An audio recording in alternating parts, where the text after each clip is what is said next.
Hello, hello, and welcome to episode 4.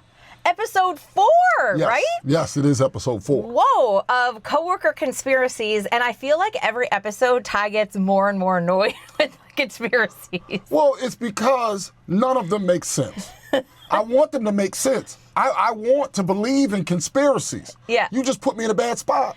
Well, I will say you did make a good point yesterday when we were talking about it.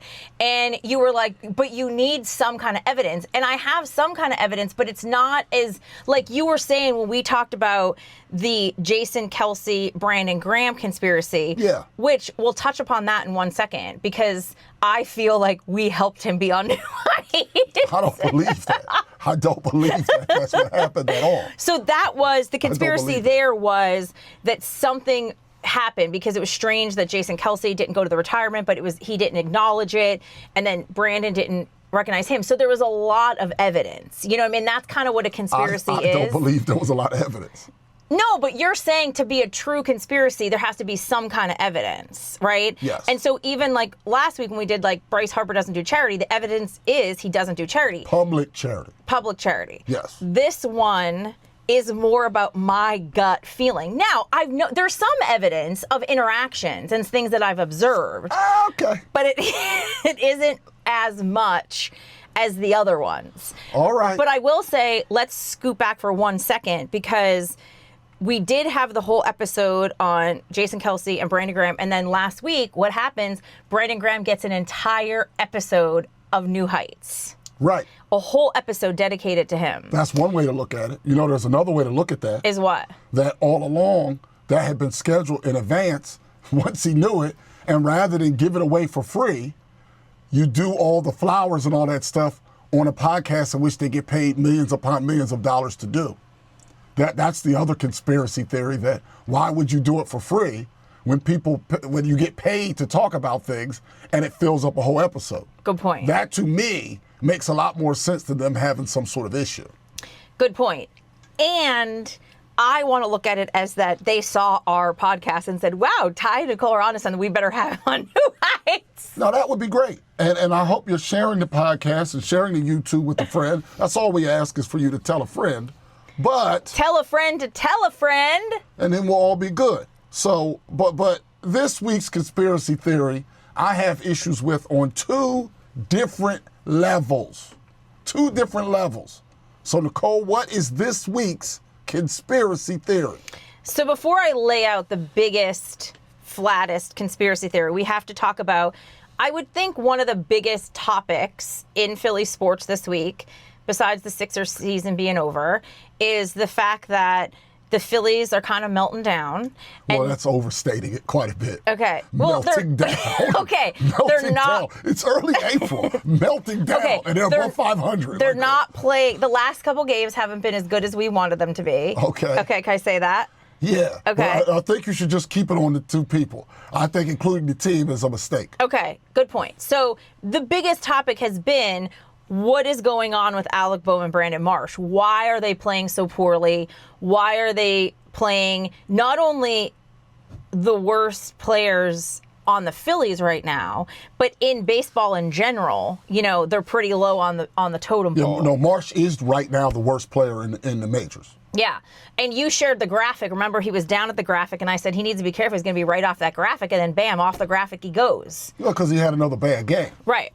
And so one of the reasons that I love sports, actually probably like the main reason why I love sports, and we talked about it when we started this podcast, was like the intangibles, the things that you can't explain.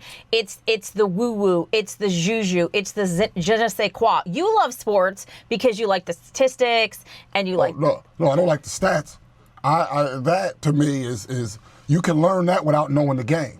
I like the fact that it's our non-violent or less violent version of the gladiators from the Roman Colosseum. Oh, okay. Mano a mano, that type of thing is why I enjoy sports. Okay. I find most people that just know trivia don't know the game because you can memorize trivia. Good point. Watching the game requires a level of nuance in there that's not quite as black and white. And then the statistics can help inform the story. Really, you should be able to tell from watching your team with no stats who's good, who's bad, who's having a good year, and then the stats should only be able to verify what you can see with your own eyes. Yeah, and sometimes the stats can not lie, because stats don't necessarily lie, but they definitely, the way that you position the stats could lean one way or another. Absolutely. But there's no doubt that Bohm, even though as we record this, did have a double yesterday. He hasn't played well. And Marsh has been the worst regular player in the sport so far this year. But that's not the conspiracy, because those are facts. What is the conspiracy as to why they're both struggling? The conspiracy is that Alec Bohm and Brandon Marsh had a major falling out and that they're no longer friends, and it's affecting how they play baseball. Yeah, see, so let's look at that on two sides, because there's two levels to this. Number one is the conspiracy that they've had the falling out. And then number two, that it would somehow affect your performance if you have a falling out with one person at work. All right? Here's my issue with both. Both parts. Why do you think they stopped being friends? Let's start with there. Like, why do you believe? Because it's fact that they are not playing well. But why, Nicole, do you believe? What have you seen body language-wise? What have you seen to lead you to believe that they've had a bit of a falling out? And is that falling out partially related in your mind, not mine, in your mind, to the fact that this happens sometimes? You have two single fellas. They're rolling around in the streets. They're hanging out. One of them gets a girlfriend, and the other one feels left behind. Is that the reason they stopped being friends? Why do you think they're no longer friends? So let's go back to the last couple seasons. Now, obviously, we know that they were roommates, right? One of my friends lived in the complex. They would see them palling around, okay? So they were roommates, good right? friends. And you had the whole Stubbs element of the daycare, right? So the daycare was Stubbs. No, Stubbs actually wasn't in the daycare. No, he was like the jester. It's Stot. Stot, sorry. Stubbs was like the mascot or the jester for Got the it. team. It was Stot and Alec Bohm and Brandon Marsh. Yes, they were considered the daycare. Obviously, Stot is a married man with a kid. Right. But I am a big person on energy and body language, and listen, shout out to all the internet people who spend hours and hours and hours watching footage and find clips and GIFs and pictures and tweets.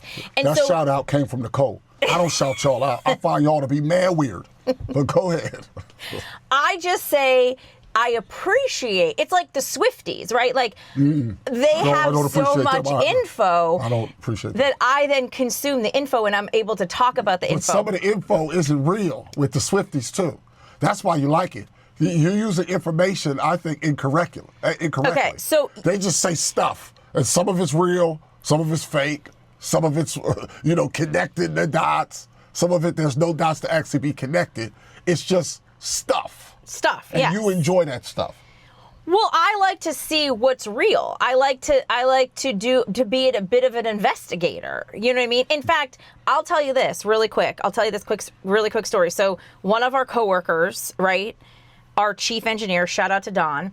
So he comes in the studio last week and he has this green shirt on. I go, oh, I said, that's a nice shirt. Is it new?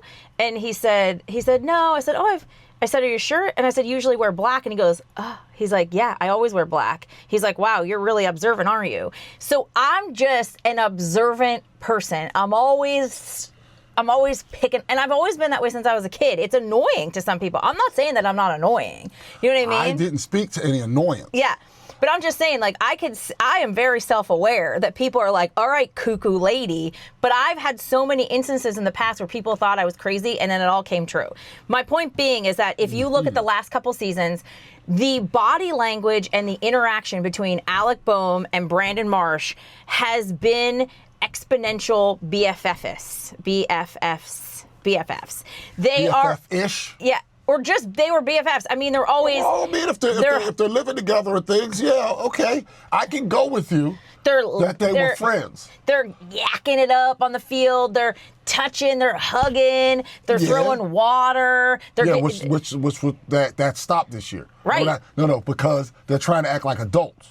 So they say. No. So they say. That didn't even come from them. You can't be acting like that all the time. And Stott was a part of that. You didn't win the World Series. What did all that water throwing do for you? Nothing. That's why they stopped. So, but you have to now get to the theory. Why do you believe that because that's just part one. We have to get to both sides of this. On part one of it, why do you believe? Because that both of them are playing poorly. So neither one of them have anything to celebrate.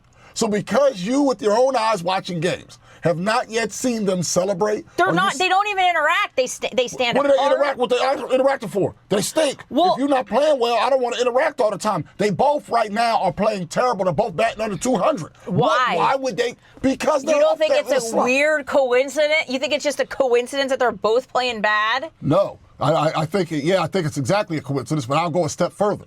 What if Marsh was never good? Marsh has never been a full-time player. They try to make him a full-time player so far this year, and it's clear he's not. He stinks. Okay, he's not that good.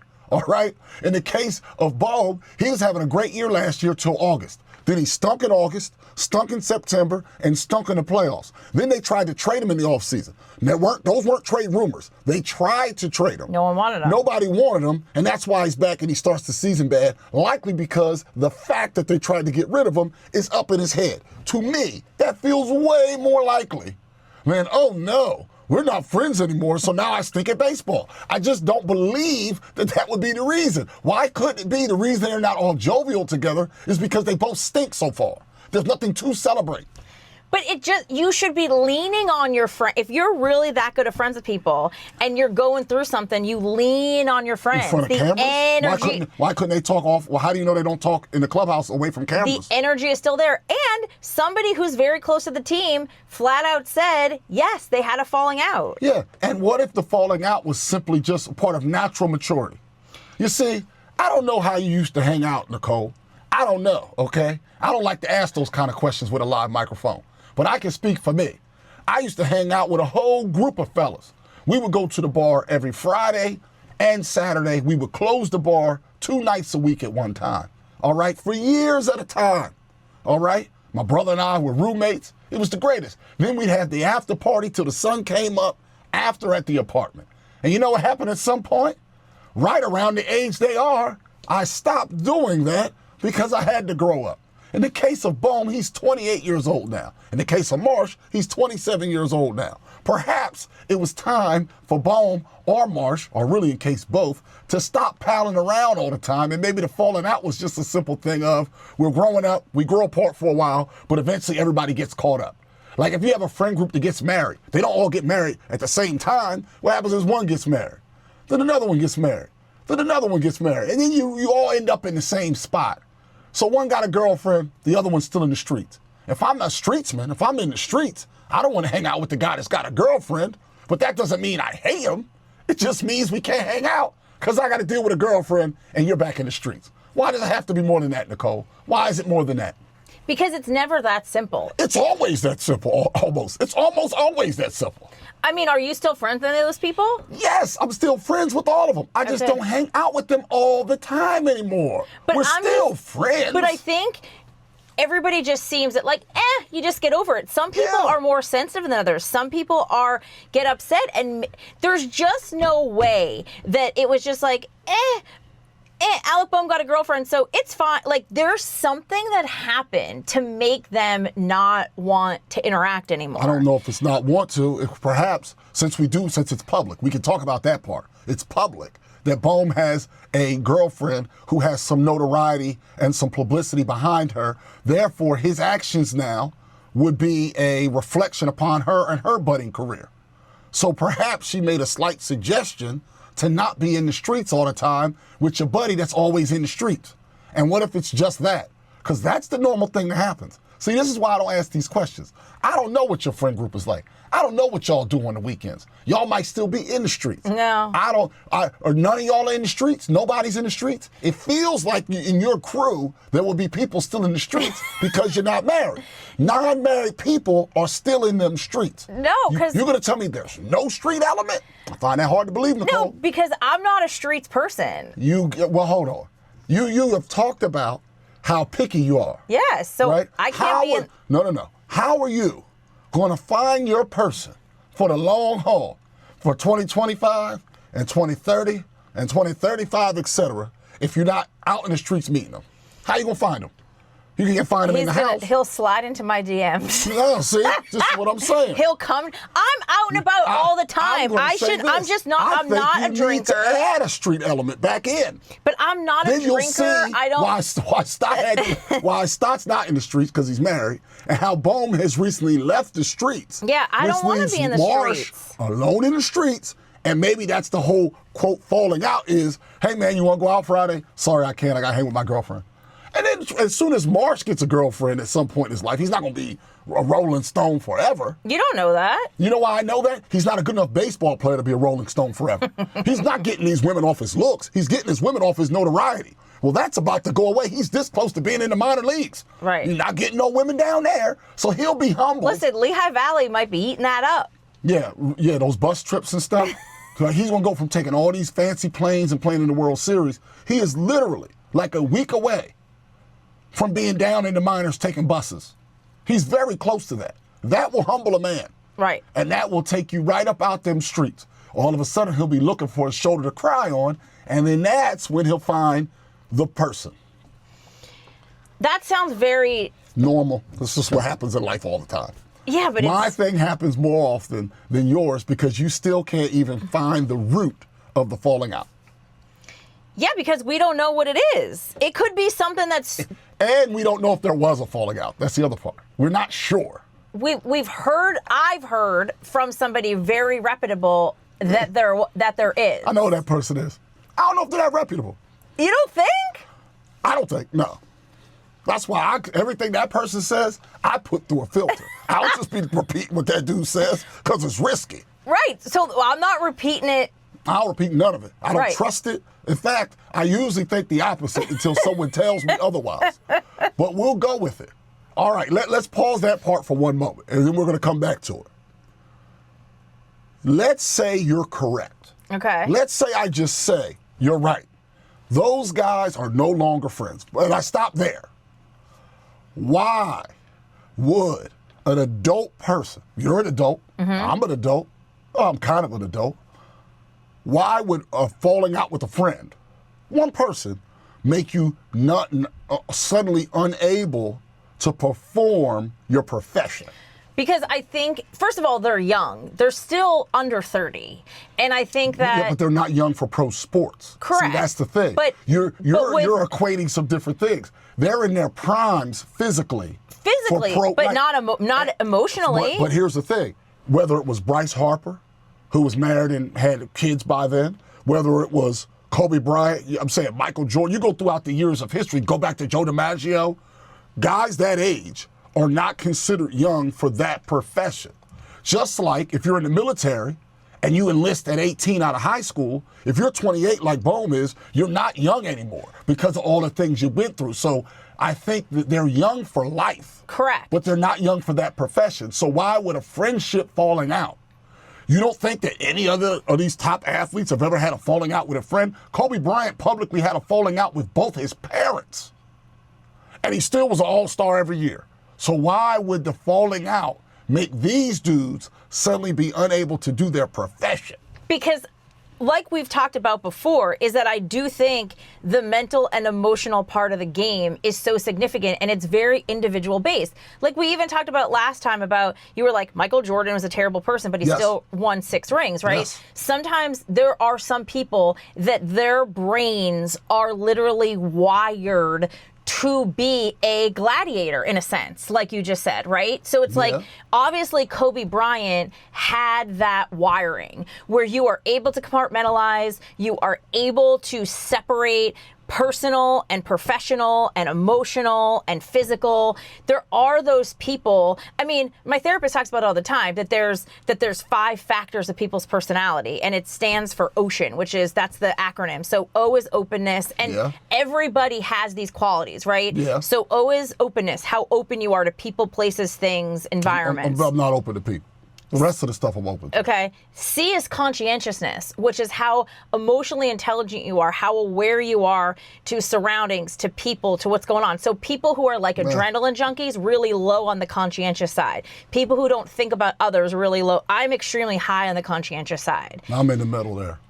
OCE is extrovert, introvert. So whether extrovert, introvert. I'm an introvert more. I'm definitely an extrovert. It's Absolutely. where you get your energy. And then A is agreeable, disagreeable, which is my favorite one. Well, I'm definitely disagreeable. You're definitely a disagreeable person. Yes. I'm more of an agreeable person. And then N is neuroticism, which is anxiety and depression, and where you fall on that scale. Like Mine's more anxious. Me too. I'm very anxious. Yeah. And so my point being is that our brains are wired how they're wired. And with therapy and with education, and some people might need specific medications, you can alter, but I'm never going to be an extreme introvert. It's just not how my brain is wired. Yeah, I'm also fair. never going to be an extreme risk taker, not how my brain is wired. Now, I could consciously make adjustments and say, I want to try to take a few more risks, but naturally the way my brain is wired. And so I think in sports, you see that with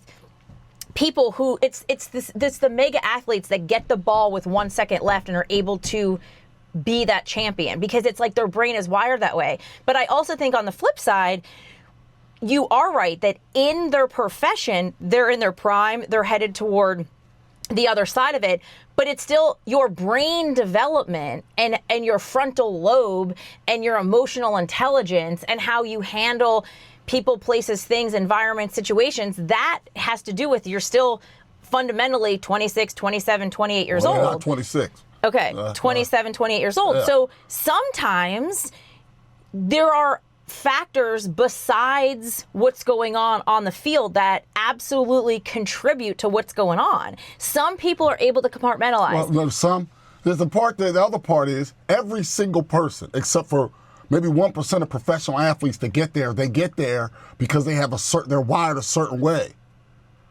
To suggest that these two dudes are wired softer than everybody else, to me, feels like I need more evidence for that. No, I'm not saying that they're wired. I don't think soft is the right word. I think it's that No, hold on. If you have a friend, it's not soft. It is soft. You still see the friend all the time. It's not like one of them perished. That's not soft. I'm talking about you're in a situation where you're claiming that they were the best of friends. And I'm just going to assume you are correct that they were the best of friends, right? I'm not going to dispute that, even though I don't know.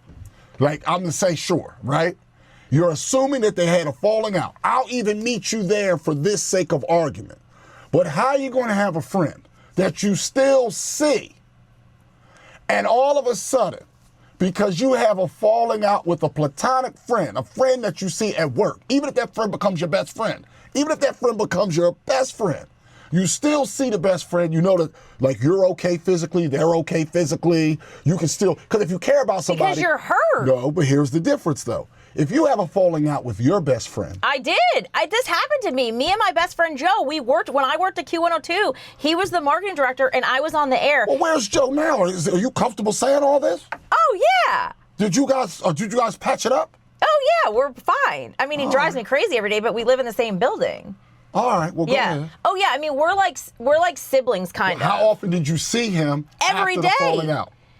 We had a massive, we were roommates. Joe's gay. We were roommates, okay? He started dating this psycho guy. It's actually a little similar now that I'm thinking about it. He started dating this psycho guy. We worked together. Not only did we work together at the radio station, we also worked together on a syndicated show every Saturday night. So we had to work together during the week and then Saturday night, okay? So we were roommates. Mm-hmm. He started dating this psycho guy, okay? He moved out and didn't tell me. And I had to find a new roommate. Hold on. Well, that's pretty intense what you just said. You're how come I believe that the only falling out these guys could have possibly have had is Bohm can't hang out as much with Marsh because Bohm has a girlfriend. I don't believe he moved out secretly. Well, they also are millionaires, so it doesn't matter. No. But you don't Marsh know. is not a millionaire. He's not? No. What if he invested well and he's a millionaire? Marsh is not a millionaire. Okay. Well, he still has more money than I did when I was making. Oh, yeah. Oh, that's what I'm saying. Like, I needed a roommate. You know what I mean? No, they can afford, right? I'm saying, like, neither one of them. But how do we know that he didn't move out in secret? Because, of course, he didn't. Guys don't do that. I can tell you. Joe just did it. Right. But I don't know about Joe like that. Most guys don't act like that. You don't know. Yes, I anyway, do know. I'm not going to assume that Bohm moved out secretly at Marsh. No, I'm not going to assume that. But it's tomato. It could be one or the other. No, it's My neither. point being is that Joe and I had to work together, and we just had to do it. Eventually, Now, if you care about the person, though, don't you care about their well-being, their safety, that kind of thing? I was mad and I was hurt. Okay, you had a right to be mad at her. Did he And- apologize? I guess eventually. I mean, See, I don't know. I don't think I like think Joe. so. I think No. The fact that is maybe he's your best friend. Joe's kind of my enemy. I mean, he's You've annoying, but I described love it. him. Yeah, you're allowed to love him. I'm not telling you not Yeah. to love him. The way you described him, thumbs down from me on Joe. Yeah. Oh, I don't think I'd approve of Joe very much. so you never met him? You never met Joe? I was never. I mean, Joe's such a generic name. I was never introduced to a Joe who was supposed to be like your friend. I would say this is my best friend, Joe. No, yeah. I never met But Joe. anyway, we worked together for like 3.5 years where like we didn't really You speak. didn't speak for that long. And then eventually, It didn't bother you for that long. well, it slowly started to, How long could it possibly have been? Oh, I mean, eventually we started to be. 6 months? You're mad for 6 months? How many No, months? I mean, I'd say a good like 2 years. 2 years? Yes, I was hurt and mad. See, but you felt well enough to patch up. But hold on now. So you were bad at your job during that time? No. Well, hold on. Because that's the Joe point. was, though. He was bad at his job. All of was he already bad at his job? See the way you're describing it. Now, so this is my point versus Nicole's point, okay? Even if I grant Nicole every assumption, which I don't, but let's say I do, my ultimate issue with this story is why couldn't they do their jobs? I just don't believe that any kind of falling out they've had should make it to where they can't do their jobs or it affects their work directly. I'm saying if you're going through a divorce, you've been married, right? You have to find a way after a certain amount of time. I'm not talking about you should be inhuman, but you have to have a certain amount of time to where when you arrive to work becomes the area where you leave that behind. But some people can't. That's my point. Now, So, and in my opinion, if you're that type of person, you are soft. no, I don't think so. I think you are. Because let me use the example of You're calling them soft indirectly. because I don't think it's soft. I just think it's how people's brains are wired because You can't, because and if that's the why case- sports psychology is such a massive, it's so important to be able, and again, let's talk about it. Like men, especially elite athletes, they have been, even if Marsh technically sucks and is going to be in the minors, Yeah, he's been very still poor. was an elite athlete He his was a whole first life. round pick. He was a Right. top 50 prospect in the Exactly. sport. So his whole life, he was told that you're He was also All-State in football in Georgia. correct. Which is a tough sport to do. I mean, exactly. Georgia's like Texas at this point, Yeah, it's you a know? very, very high level, yeah. And so he was put on a pedestal. He was never told to deal with his emotions, probably. He was like, you're great, you're wonderful. Right? Men in general, we're starting to get a little bit more of that, but you still have real emotions. And Yeah. maybe he's But so. you can't. So now he's in the batter's box. He's left-handed. Yeah. So he's in the batter's box. And he can't hit at all. Not because it's hard to hit in the majors. Not because maybe he's just not a major league player that should be playing every day. Not because of any of those reasons. I can't hit because I was friends with Bohm. And he got a girlfriend, and now we're not friends We anymore. don't know why, but it was around the time of the girlfriend. Right. So what I'm saying is, if that's the case, they went public. She went public with it. So first of all, I know for a fact that they were together, and I'm not saying the girl's name on purpose. They were out together last All-Star break. Yeah. So that's last July. We are now in April. Right now as we And they record went this. public right before the season started. Right. They were But at I'm the saying- Super Bowl together. Right. And but then they were all hell together. broke loose. No. Bohm stunk last year. That's what I'm saying. Bohm was stinking last year because we have to get to his And they side were of it still too. together. Right. And I'm saying, though, even whether they were friends or not, what I'm saying is down the stretch, in August, September, after the All-Star break, he was still good. So I'm not, and I'll never blame the girlfriend, by the way. Yeah, 'cause- no. 'cause No. She's still doing great on her career. So Yeah. I'm gonna make that very clear. Yeah, this has nothing to do with her. Yes. But what I'm saying is, he was still good.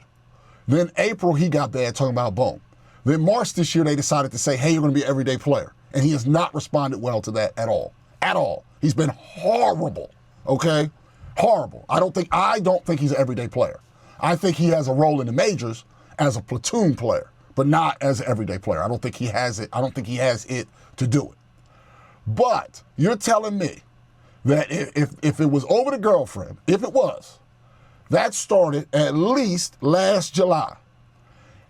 So that's August, September, October, November, December, January, February, March, April. Any way you slice it, that's 9 months. You mean to tell me, after you have a falling out with a person, no one passed away, I'm not talking about that, it wasn't a parent, a child, even in your best friend, everybody's still alive. And after 9 months, you still can't do your job? I don't believe it. Because what if Brandon assumed that they were going to start back up the season, they were going to be roommates again, and then he went and then he turned the key into the apartment, it was empty. See, this is what I'm saying. This is ridiculous. You're going to have to address that. What you just did was a bit unfair. I'm saying that you're thinking it's affecting their performance. We have to still get to the Marsh thing. I mean, to the Bohm side of this. But on Brandon Marsh, you're believing because of a falling out with a friendship, because he hasn't learned to process his emotions or whatever it might be. Yes. That he cannot handle himself at work. And I just don't believe that that's real. And if it is, the word I would use for that is absolutely soft, because you're getting paid to do a job. You have to, after a certain amount of time, be able to conduct yourself in public like an adult. I'm not talking about he shouldn't be sad at home. I'm not even saying he shouldn't be sad sometimes at work. You can't understand why things are off. We've talked about this at the end of last season. All the bats went cold. Why? Yeah, because they don't value at bats, and it's hard to play baseball. And this lineup does not value each at bat as much as they should. That's why. It's not because of some friendship. It's not because of charity. It's because baseball is really hard. We got to wrap this up, but what do you mean the Bohm side? Oh, why is Bohm playing bad? Yeah, why does he stink? He got a girlfriend. He's living, he made an all-star team last year. His to me would have nothing to do with Marsh. It would just be because they tried to trade him and nobody wanted him, so he feels unwanted. Because I think it's a combination. I think it's a combination of him. Why would the Marsh thing be a factor? Because it was a best friend breakup, and their whole bit. Maybe. Their whole bit of yucking it up and laughing and that energy and that, they had that, here's an Uncrustable. I unopened the Uncrustable for you. Let's feed you the Uncrustable and let's throw water. Stopped doing that stuff anyway. But I'm just saying that was their whole thing for like 3 years. And then all of a sudden it just stopped. And when you change. That came from upstairs. Well, when you change. So they say. No, it did. We don't know. We do know. As soon as Brandon Marsh opened that apartment door and saw that Alec Bohm moved.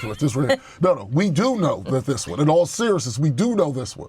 They decided, because they went too crazy when they won, and it didn't do anything for them, that they're going to take a more serious approach this year and act like adults. They're still happy when they win, but all that water they won 95 games, you're throwing water every game. Man, that's mad weird. At some point, you got to act like you've been there before. And if those guys are so immature that not being allowed to throw water or open Uncrustables and feed it to people makes you not good at your job, it's energy. Then they're fraudulent softies. It's fraudulent softies.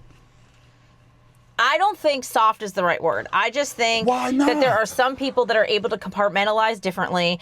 And I think that a lot of times when things are going right, and a lot of times people are into that, keeping the energy and keeping the traditions the same. And then all of a sudden that changes. Sometimes people have a hard time adjusting. There's people that are able to adjust, that are able to move on the fly, and there are people that aren't. Now hold on. Those guys hope to play baseball till they're about 40 years old. Yeah. Life happens. You mean to tell me that the worst thing that's going to happen to these cats from the age of like 25 when they got here to then when they're 40 is they had a falling out with one friend, and that's the thing they can't recover from? If that's the worst thing that happens to them, they're doomed in this sport. Oh, yes. Absolutely doomed. But and it does make you soft. Because in real life, every single person that's listening to this and every single person that's watching this, if they get to age 40, will have something worse in their lives happen than having a falling out with a best friend. And if you can't return from work for having a falling out with a best friend, how would you return to work from all those real, much worse things? I've had a falling out with a best friend. There was a person who was my best friend that I have not now spoken to in 20 years? 20 years. But I also think that Well, I still could still do my job at the highest of levels. The reason that this works between the two of us, because we're very similar in a lot of ways in regards to, like, I think our morals and, like, how we think about life and stuff like that. You're extremely talented, and I think Well, you're very talented. Thank you. And I think but, like, we're also very different too. Yes. You know what I mean? Yes. And I feel like it's okay that people are sometimes different. And I agree with that, but that's kind of my point. Like, when I went through everything with my dad 2 years ago, and you went through things with your mom, right? Mm-hmm. But, like, my dad, I mean, he was in the hospital from May until the end of August, and he passed away. And I managed to, and he was in the Lehigh Valley, and then he was in the Poconos. You had to do a lot of travel. Oh my God, it was hell. But but with the way that I was able to handle it, I was just able to handle it, right? Mm-hmm. Now, if I was 26, would it have been the same? I don't know. You know, and I will say, like, my auntie, my dad's sister, she couldn't even visit him in the hospital without crying. Right, where I would go, and I've talked about how close. Hold on. What you're talking about, though, is 10 times worse. Exactly. Than a falling out with a friend. And if those guys can't do their jobs because of it, I do think soft's the right word, because they're going to need to, and you just described it. They're going to. I'm not wishing that on them. We just know that something's going to happen. Everybody lives life. Nothing just goes perfectly smooth and perfectly happy or whatever. If they can't recover from this. Some people do, but. Everybody does. And unfortunately, like, okay, real fast before we wrap up. I know a person that I worked with here, right? And we went to a viewing for a coworker's brother who had passed away. And at that time, that coworker had never been to a funeral. And they were in their 20s. Since then, they lost, that I know of, 4 important people to them. Life always wins in the long run. Wow, okay. Life always wins in the long run. I'm saying if those guys can't beat this, they're not going to be able to beat those other things. Oh, I agree with you 100%. My point is saying they're not even 30 yet. And in man years, in being elite athletes where you're put on a pedestal your whole life, that sometimes, listen, here's the thing, in their brains, they might not even think it's a big deal. That's why the mind is so fucking fascinating, because in their minds, they might not care. I don't care. I don't care about him anymore. I don't care. But your brain and trauma is so strange, and the way that your brain is wired, and the atoms and the neurons and the electrons and the way that your brain processes things, their brain might be processing things and they might not even realize it, and it's coming out. Just like people that have extreme anxiety get sick. I had an old coworker always had the stomach bug. Guess what? Look at the same thing happened at Brandon Brooks. He talked about it, and he thought something was wrong with his stomach. It was anxiety. Yeah. Sometimes, especially men, because that's a whole other conversation about not being able to process your emotions. They might not even know that it's happening. All right. Well, we're getting close to having a wrap now. Right. So just button this up this way. Do you believe that if those two become best friends again, that both of them will start to play better again? Yes. And I agree with you in the sense that it doesn't mean that Brandon Marsh is going to be an all-star. But he'd be better than he is. But he would be better. And I think Bohm could return to all-star because he's been an all-star before. And I think that the energy, look at the Carson Wentz situation, right? I think that was different. That had to do with women weaken legs. He hadn't had a woman, he got a woman, and he couldn't handle it. It was overwhelming for him. That's why, in my opinion, you get a woman a little younger than that, so you can be a little bit more prepared for it. It's one thing if you're 16 and you're dealing with that. You deal with that as a grown adult for the first time, it'll destroy you, because it'll be the only thing you think about as a young man. That I can vouch for. I think it was the fact that he couldn't handle that he wasn't a star. It was not that. It was the woman. Well, we're going to have to see how this... The power of the woman. I mean, I believe we're powerful. I mean, we don't get the power. No. I'm talking about that particular part of a woman is very powerful if you've never had that. And if you have that for the first time and you're a little too old, I don't think you ever recover. Every person I know that waited too long Ended up being weird. Well, on that note, we'll have to see how it plays out. I told you this is going to be a bit hot takes. Yes. But I truly believe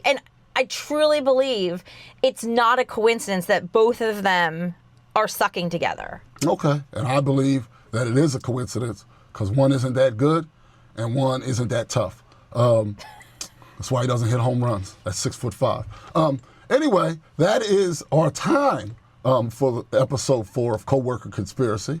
And thank you. You want to wrap us up there, Nicole? Yeah, thank you. Give us a follow on YouTube and Instagram, and we appreciate it. And let's go Phillies.